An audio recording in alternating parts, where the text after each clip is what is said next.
பொண்ணே என் மவனுக்கு நல்லா பிடிச்சிருக்கு. என் மவனுக்கும் மாப்பிள்ளையே பிடிச்சிருக்கான். கேக்கேன்னு நினைச்சுக்கிடாதீங்க. 29 வயசு வரைக்கும் உன் பொண்ணுக்கு கல்யாணம் முடியாம இருந்திருக்கு. அப்ப எதுவும் குத்தம் குறை இருக்குமா? அப்படிலாம் ஒண்ணும் இல்லம்மா. எப்பா கொஞ்சம் அமைதியா இருங்க, நான் பேசிக்கிட்டேன். என்ன கேட்டீங்க? 29 வயசு வரைக்கும் கல்யாணம் முடியலையே, ஏதாவது குத்தம் குறை இருக்குமா? குத்தம் குறை எல்லாம் ஒண்ணும் இல்ல, எல்லாமே நிறைய தான் இருக்கு. நீ சொல்லுது ஒண்ணும் புரியலையே. என்னது நிறைய இருக்கு?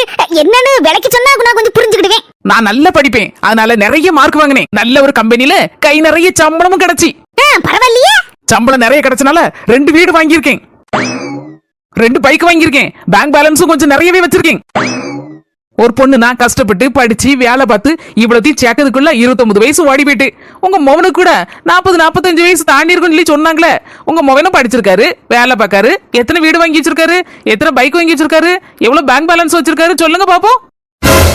என்ன கேட்ட கேள்விக்கு பதிலா காணல? வாய மூடிட்டு இருக்கீங்க. வர வேண்டியது பொண்ணு பார்க்க வேண்டியது, என்னத்துக்கு என்னவா கேள்வி கேட்க வேண்டியது, யார் மனசு வருத்தப்படும் என்னன்னு எதை பத்தி யோசிக்கிறது கிடையாது. மாப்பிள்ளை விடுங்கிற கெத்து. இம்மா அவங்க பேசுறது கரெக்ட் தானமா? மாப்பிள்ளை விடுனா 2 கொம்பை முளைச்சிருக்குன்னு அர்த்தமா? தேவையில்லாம எதையும் பத்தி பேசிட்டு இருக்காத. எனக்கு அந்த பொண்ணை தான் பிடிச்சிருக்கு, அந்த பொண்ணை தான் நான் கெட்ட போறேன்.